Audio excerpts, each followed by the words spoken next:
নমস্কাৰ প্ৰিয় দৰ্শকসকল, মোৰ চেনেললৈ স্বাগতম জনাইছোঁ। আৰু আমাৰ সৈতে আজি এগৰাকী বিশেষ কণমানি শিশু আছে বা কণমানি এগৰাকী আছে যিয়ে গীতৰ চৰ্চা কৰিছে, গীতৰ সাধনা কৰিছে আৰু তেওঁ গীতৰ বিভিন্ন গীতসমূহ তেওঁ আয়ত্ত কৰিবলৈ চেষ্টা কৰিছে। জ্যোতি সংগীত বা ৰাভা সংগীতৰ পৰা বিভিন্ন ধৰণৰ গীতসমূহ তেওঁ গাবলৈ চেষ্টা কৰিছে আৰু তেওঁ আয়ত্ত কৰিবলৈ চেষ্টা কৰিছে, যাতে তেওঁ অনাগত দিনত এই গীতসমূহ তেওঁৰ কণ্ঠত তেওঁ পৰিৱেশন কৰিব পাৰে বা তেওঁ গীতসমূহ শিকিব পাৰে। আমি মোৰ ওচৰত বিভিন্ন সময়ত বহু অতিথি মাতি আনো, যিসকল বা নিমন্ত্ৰণ কৰোঁ, যিসকল অতিথিয়ে তেওঁলোকৰ যিসমূহ সাংস্কৃতিক কৰ্ম বা তেওঁলোকে যিখিনি কাম কৰিছে সেইখিনি তুলি ধৰে। আৰু আমাৰ সৈতে আজি আছে লিচ্ছবী নন্দিনী বৰা, আৰু তেওঁ গোলাঘাটৰ পৰা আহিছে। প্ৰথমে আমি তোমাক স্বাগতম জনাইছোঁ। যিহেতু তুমি গোলাঘাটৰ পৰা আহিছা আৰু খুব তুমি সৰু বয়সৰ, তুমি বৰ্তমান গান শিকি আছানে? মই এতিয়া গান শিকি আছোঁ গোলাঘাটৰ ৰুমি শইকীয়া বাইদেউৰ ওচৰত। আৰু এতিয়া মই থাৰ্ড ইয়েৰ পৰীক্ষাবোৰো দি আছোঁ আৰু। হয়, আৰু যিহেতু তুমি গান শিকাৰ লগতে পঢ়িও আছা, কোন স্কুলত পঢ়া বা কি পঢ়ি আছা বৰ্তমান? মই গোলাঘাট জাতীয় বিদ্যালয়ত পঢ়োঁ। মই ক্লাছ 7। ঠিক আছে, আমি প্ৰথমে এটা গান শুনিলোঁ। কোনটো গান শুনাবা? মই প্ৰথমতে আমাৰে সখীয়াই জ্যোতিপ্ৰসাদ আগৰৱালাৰ এটি গীত শুনাবলৈ বিচাৰিছোঁ।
নিশ্চয় খুব ভাল লাগিল গীতটো শুনি। যিহেতু কণমানি সকলৰ কণ্ঠত বা যিসকল শিশু তেওঁলোকৰ কণ্ঠত গীতসমূহ শুনি খুব ভাল লাগে আৰু এই গীতটো শুনি ভাল লাগিল। মই এটা বিশেষ প্ৰশ্ন, যিহেতু তুমি পঢ়ি আছা বা তুমি গীতৰ চৰ্চা কৰি আছা, পঢ়াটো গুৰুত্ব দিবলগীয়া হৈছে, গীতৰ চৰ্চা গুৰুত্ব দিব, গতিকে পৰিয়ালৰ ফালৰ পৰা মা দেউতাই কেনেধৰণে সহায় কৰে? মা দেউতা আচলতে সহায় মানে মই গানলৈ যেতিয়া যাওঁ তেতিয়া মোক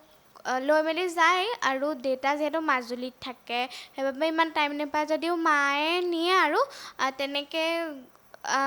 মানে মই গানৰ চৰ্চা কৰি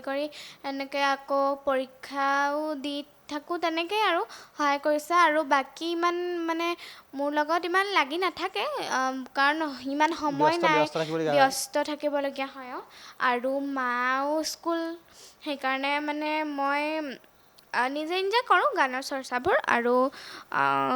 বাহিৰা সময়কণত সেইটোৱে কৰি ভাল পাওঁ যিহেতু, সেইকাৰণে সেইটোকে কৰোঁ। হয়, নিশ্চয়কৈ লিচ্ছবি, আমি গম পাইছোঁ তোমাৰ ঘৰৰ কথা, বা দেউতাইও কাম কৰে, বাহিৰত থাকে, মাও ব্যস্ত থাকিবলগীয়া হয়, আৰু তেনেধৰণে তুমি গানখিনি তুমি শিকি গৈছা। গতিকে গীত তুমি কেতিয়াবা শিকা আৰম্ভ কৰিছা? অৰ্থাৎ তুমি যিহেতু গীত বহু লোকে পৰিৱেশন কৰে, তুমি কেতিয়াবা শিকিছা আৰু বৰ্তমান কোনখিনি গীত তুমি মূলতঃ শিকি আছা? মই বিশেষকৈ ৰাগ, আমাৰ যোনটো মেমৰ ওচৰত যোনবোৰ গান শিকোঁ তাত বিশেষকৈ ৰাগসমূহ শিকোৱা হয়, আৰু কিছুমান প্ৰগ্ৰেমৰ কাৰণে ভূপেন্দ্ৰ সংগীত, জ্যোতি সংগীত এইবোৰো গোৱা হয়, গোৱাই, আৰু লগতে হাৰমনিয়ামৰো চৰ্চা কৰোঁ। আৰু মই ক্লাছ 1ৰ পৰা শিকি আছোঁ গান, আৰু সেয়াই, এতিয়া 7ম শ্ৰেণী পালোহি। আৰু এতিয়া কোনটো গীত এবাৰ শুনাবা? এইবাৰ মই বিষ্ণুপ্ৰসাদ ৰাভাৰ মোৰ কবিতাৰ চন্দ্ৰ লাগে গীতটো শুনাবলৈ লৈছোঁ। নিশ্চয়।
নিশ্চয় খুব ভাল লাগিল লিচ্ছবি গীতটো শুনি ভাল লাগিল তোমাৰ ঘৰ কোন ঠাইত বুলি কৈছিলে মোৰ ঘৰ গোলাঘাট কমাৰবন্ধা গোহাঁইগাঁও হয় হয় এই আমি লিচ্ছবিৰ কণ্ঠত গীত শুনিছোঁ তেওঁ গীতৰ কেনেদৰে চৰ্চা কৰিছে আমি সেয়াও গম পাইছোঁ আৰু তেওঁৰ যিহেতু খুব কম বয়সত পঢ়াৰ লগতে তেওঁ এই সংগীত চৰ্চা কৰি আছে আৰু পঢ়াত বেছি গুৰুত্ব দিবলগীয়া হয় কাৰণ তেওঁ বৰ্তমান আনুষ্ঠানিক শিক্ষা গ্ৰহণ কৰি আছে বা পিতৃ মাতৃৰ কথা তেওঁ ক'লে সেইধৰণে তেওঁ হেৰি কৰিছে আৰু তেওঁ যিহেতু গীতৰ তেওঁ চৰ্চা কৰিছে এই মুহূৰ্তত আন এটি গীত শুনিম মই এতিয়া শুনাবলৈ লৈছোঁ জ্যোতিপ্ৰসাদ আগৰৱালাৰ মোৰ সুৰৰ সমান গানটি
নিশ্চয় লিচ্ছবি এইটো গীতটো শুনি খুব ভাল লাগিল যিহেতু তুমি গীতৰ সাধনা কৰি আছা বা চৰ্চা কৰি আছা গীতৰ চৰ্চাৰ লগতে তুমি স্কুলত পঢ়ি আছা গতিকে আৰু তুমি লগতে কি কৰি আছা কি কৰা তুমি কি ভাল পোৱা মই বিশেষকৈ মোৰ দেওবাৰ দিনটোত মোৰ একো মানে খালী বুলি কয় কিন্তু দেওবাৰ দিনটোত একো খালী নাই মই সদায় ব্যস্ত হৈ থকাৰ নিচিনাই হয় দেওবাৰে মই গান শিকোঁ আৰু মই নাটক শিকিছোঁ এতিয়া নতুনকৈ আৰম্ভ কৰিছোঁ নাটকৰ স্কুল আমাৰ স্কুলতে শিকায় দেওবাৰ দেউকা বুলি সেইখন বিশেষকৈ বহুত ভাল এখন মঞ্চ দিয়ে তেওঁলোকে দিল্লী নাগালেণ্ড বহুত দূৰৰ ঠাইলৈ নিয়ে আৰু তাৰ বাদে মই এতিয়া সত্ৰীয়া শিকি আছোঁ আমাৰ কমাৰবন্ধাতে সত্ৰীয়া শিকায় যিহেতু সেইকাৰণে মই এতিয়া সত্ৰীয়া শিকি আছোঁ সত্ৰীয়াৰো এবাৰ পৰীক্ষা দিলোঁ এতিয়া মই ছেকেণ্ড ইয়াৰ নিশ্চয়কৈ তুমি সত্ৰীয়া শিকি আছা গান শিকি আছা তাৰ মাজতে পঢ়াখিনিও কৰিবলগীয়া হয় গতিকে দেওবাৰ বাদ দি বাকী সময়খিনি তুমি যদি গানৰ চৰ্চা কৰা কোনো সময়ত কৰা পঢ়াখিনি তুমি কৰিবলগীয়া হয় মই বিশেষকৈ দেওবাৰৰ দিনটোতে চৰ্চা কৰোঁ মই যেতিয়া গানৰ স্কুলৰ পৰা আহোঁ তেতিয়া গানৰ স্কুলৰ পৰা ডাইৰেক্ট মই দেউকাতে সোমাই দিব লাগে নাটকৰ স্কুল তাৰপিছত ঘৰ আহি প্ৰেক্টিছ কৰোঁ আকৌ ডান্সলৈ যাব লাগে আকৌ আহি সেই প্ৰেক্টিছ কৰোঁ তেনেকৈ মই বিশেষকৈ সময় নাপাওঁ আৰু এতিয়া ডাঙৰ হৈ আহিছোঁ যেতিয়া পঢ়াৰ বোজা বাঢ়ি আহিছে সেইকাৰণে মই খোলা দিনকেইটাত বিশেষকৈ মই গানৰ প্ৰেক্টিছটো কৰা নাযায় বেছিকৈ নিশ্চয়কৈ বহু গীত শুনিলোঁ এইবাৰ আমি এটা বিহু গীত শুনিম বা দিখৌ নৈ গীতটো শুনিব বিচাৰিছোঁ দিখৌ নৈ মই এইটো কৰি আহিছোঁ এতিয়া মই শুনাবলৈ লৈছোঁ আপোনালোকক বিহুৰ বতৰ যিহেতু সকলোতে বিহুৰ বিহুক আদৰিবলৈ মানুহসকল সাজু হৈ আছে আৰু সেইবাবে এতিয়া মই দিখৌলৈ এৰিব নোৱাৰোঁ এই বিহু গানটো শুনাবলৈ লৈছোঁ।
নিশ্চয় খুব ভাল লাগিল শুনি আমি গীতটো কিছু অংশ শুনিলোঁ আৰু দিখৌনৈ গীতটো নিশ্চয়কৈ সকলো ব্যক্তিয়ে ভাল পায় কাৰণ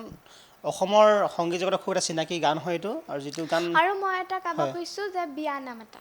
বিয়ানাম এই বিয়ানামটো শুনিম নিশ্চয়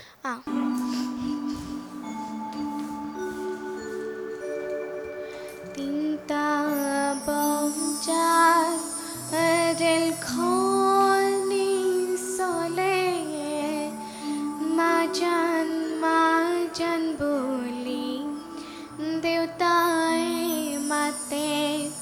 মোৰ ধুতিখন কতেনো থলি আজি তই মাজনী কলৈনো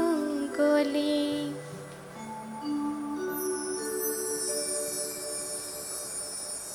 লিচ্ছবি বিয়ানামো শুনিলোঁ বিহুগীতো শুনিলোঁ বা জ্যোতি সংগীত শুনিলোঁ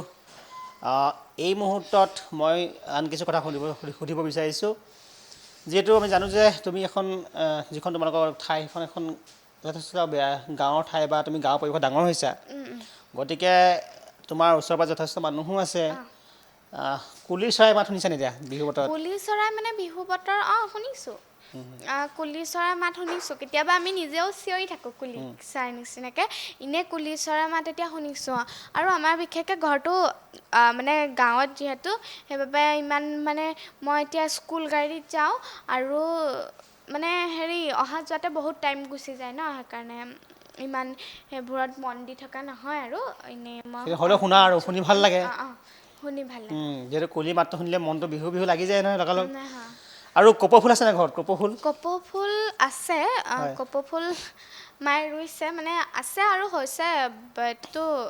ইমান পিটিকা মৰি নাযায় ন সেইকাৰণে আছে ডাঙৰ হৈছে বহুতে আছে ডাঙৰ হৈছে ফুলিছে নে এতিয়া ফুলিছে আৰু আমাৰ গাঁওখনো মানে অকণমান গাঁও যদিও এইফালে বহুতো বিহু কৰ্মশালাখিনি হৈ আছে তালৈও গৈ আছোঁ এইকেইদিন বিহু নাচিবলৈ শিকি আছা বিহু নাচিবলৈ শিকি আছোঁ নচোৱাইছোঁ আকৌ প্ৰগ্ৰেম আছে সেইবোৰ দেউতাই যিহেতু আগতে গীত তেওঁ গাইছিলে চৰ্চা কৰিছে গীত তেওঁ লিখিছিলোঁ গীত তেওঁ লিখিছিল গতিকে দেউতাই কেনেকৈ সহায় কৰে দেউতাই সহায় কৰে মানে মই এতিয়া গান কোনবোৰ গাওঁ কি কৰোঁ মই চইচ কৰি দিবলৈ কওঁ দেউতাই তাৰপিছত দেউতাই কয় যে এইকেইটা গান পাৰিলে গাবা আৰু দেউতাই মানে 5টা গান গাবলগীয়া থাকিলে মোক 7টা চিলেক্ট কৰি দিব যোনকেইটা পাৰা সেইকেইটাকে গাবা আৰু তাতকৈ বেছি নালাগে সেনেকৈ বুলি আৰু কয় আৰু দেউতাই বেছি টাইম নাপায় ন ঘৰলৈ আহে শনিবাৰে আকৌ সোমবাৰে গুচি যায় সেইকাৰণে ইমান মোৰ লগত লাগি থাকিবলৈ সময় নাপায় যিহেতু তুমি যিখন বিদ্যালয়ত পঢ়া তাৰ ছাৰ বাইদেউসকলেও নিশ্চয় তোমাক অনুপ্ৰাণিত কৰে অনুপ্ৰাণিত কৰে মই স্কুলত প্ৰথম যেতিয়া মই গোলাঘাট জাতীয় বিদ্যালয়ত 3 পাই পঢ়িছোঁ প্ৰথম যেতিয়া গৈছিলোঁ তেতিয়া মই গান গাওঁতে সকলোৱে মোৰ মানে গানৰ লগতে মোক চিনি পাইছে মানে প্ৰগ্ৰেমত গান এয়া আছিলে লিচ্ছবী নন্দিনী বৰা আৰু তেওঁ গীতৰ সাধনা তেওঁ শিকি আছে বা তেওঁ সাধনা কৰিছে খুব কম বয়সৰ পৰা কৰি আছে আমি আশা ৰাখিছোঁ যে তেওঁৰ দৰে যিসকল শিশু তেওঁ আছে তেওঁলোকে যিসকলে গীত পৰিৱেশনৰ বাবে বা তেওঁলোকৰ কণ্ঠটো তেওঁলোকে সাধনা কৰি আছে তেওঁলোকে আগুৱাই যাওক আৰু তোমাকো আমি ধন্যবাদ জ্ঞাপন কৰিছোঁ যথেষ্ট তোমালোক যিয়ে নহ'লেও পঢ়া শুনাৰ কথা আছে তাৰ মাজতে গীতৰ চৰ্চা কৰিছা আৰু বিশেষকৈ বহু গীত থাকে কিন্তু তোমালোকে জ্যোতি সংগীত বা ৰাভা সংগীত তোমালোকে খুব নিৰ্বাচিত কৰি লৈছা বা সেই পুৰণা গানখিনি যিখিনি গান বহুলোকে গাবলৈ চেষ্টা নকৰে খুব ভাল লাগিছে কাৰণ তেখেতসকল আছিলে শিল্পী যিসকলে আমাৰ সমাজখন বা আমাৰ সংস্কৃতিক আগুৱাই লৈ গৈছিলে গতিকে ৰাভা সংগীত বা জ্যোতি সংগীতৰ সেই পৰিৱেশটো পুনৰ যদি ঘূৰি আহে তোমালোকৰ কণ্ঠত আমি খুব ভাল পাওঁ কাৰণ তোমালোকৰ কণ্ঠত যদি সেইসমূহ গীত শুনো তেন্তে আমি গম পাম যে আমাৰ গীতৰ যিখন পৃথিৱী এখন সুৰক্ষিত হৈ আছে গতিকে তোমাক ধন্যবাদ জ্ঞাপন কৰিছোঁ তুমি যথেষ্ট সময় আমাক দিলা বা তুমি তোমাৰ যি পাৰদৰ্শিতা সেই দেখাবলৈ চেষ্টা কৰিলা দৰ্শকসকল এয়া আছিল লিচ্ছবী নন্দিনী বৰা তেওঁ গোলাঘাটৰ পৰা আহিছে আৰু